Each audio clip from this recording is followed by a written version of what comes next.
बिस्मिल्लाहिर्रहमानिर्रहीम। मैं आपका मेज़बान रूहानी मालिम हाफिज़ मोहम्मद उस्मान आज आपकी खिदमत में अमल लेकर हाजिर हुआ हूँ नाफ टलने का इलाज। तो इसके लिए आपने क्या करना है कि आपने तशख़ीस में जादू जिन आ गए तो उसका इलाज करेंगे, नाफ की तशख़ीस होगी तो नाफ का इलाज करेंगे। तो आज आपकी खिदमत में जो अमल पेश करना है वो नाफ टलने का करना है।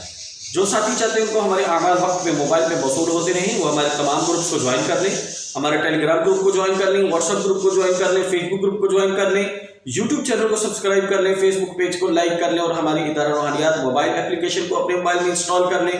तो इंशाअल्लाह ताला हमारे तमाम आमाल आपको वक्त पे मोबाइल पे मौसूल होते रहेंगे। इन तमाम के लिंक्स आपको डिस्क्रिप्शन से मिल जाएंगे। चलते हैं अमल की तरफ। अमल के लिए आपने ये क्या करना है कि आपने नाफ के ऊपर उंगली रखनी है, दाएं हाथ की ये वाली उंगली, शहादत की उंगली इसको कहते हैं। इसको आपने ऐसे रखना है और आपने क्या करना है कि आपने पढ़नी है, एक दफा दुरूद शरीफ पढ़ना है और सिर्फ 7 दफा 7 टाइम आपने सूरत नास पढ़नी है। सूरत नास पढ़ने का तरीका क्या है?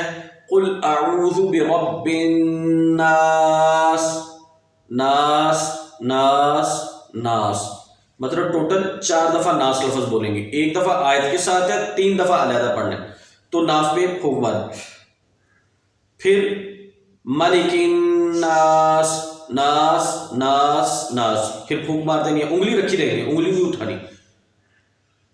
इलाहिन नास, नास नास नास, मिन शर्रिल वस्वासिल खन्नास, नास नास नास, फिर फूंक मारेंगे।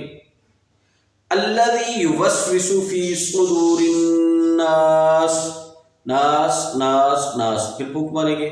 मिनल जिन्नति वन्नास, नास नास नास, फूंक मारेंगे।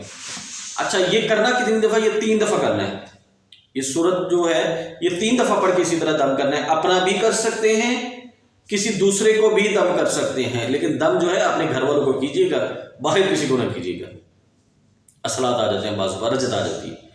तो अपने घर वालों को किसी को दम कर सकते हैं, मियाँ बीवी को कर सकता है, बीवी मियाँ को कर सकती है, ख़वातीन मखसूस अय्याम ये अमल नहीं करेंगी। और इसी तरह जो है बच्चों को भी या किसी को भी आप दम कर सकते हैं घर में। तो ये 3 दफ़ा पढ़ के दम करना है और इंशाअल्लाह ताला एक घंटे के अंदर अंदर तबीयत ठीक हो जाएगी, नाफ अपनी जगह पर आ जाएगी। और उसके साथ साथ जादू जिन का इलाज आपने जारी रखना है 41 दिन तक। तो इंशाअल्लाह ताला ये आपका मसला जो है मुस्तकिल तौर पर हल हो जाएगा। और अगर आप चाहते हैं कि नाफ दोबारा ज़िंदगी में कभी ना टले, तो फिर ऐसे ही है कि बीमारी दोबारा ज़िंदगी में कभी ना आए, तो ऐसा मुमकिन नहीं है। तो बहरहाल इसका एक तदबीर ये है कि आप रोज़ाना जो है नाफ के ऊपर रख के ये दम कर लें, रोज़ाना 3 दफ़ा, तो 21 दिन तक करें। तो ये है कि काफ़ी हद तक मामला वैसे ही ख़त्म हो जाता है। ये आपकी नाफ टलनी हमेशा के लिए ख़त्म हो जाती है। मतलब अगर टलेगी तो बहुत देर के बाद टलेगी। ये रोज़ वाला मसला इंशाअल्लाह ताला ख़त्म हो जाएगा। जज़ाकुमुल्लाहु खैर। अस्सलामु अलैकुम व रहमतुल्लाहि व बरकातुहू।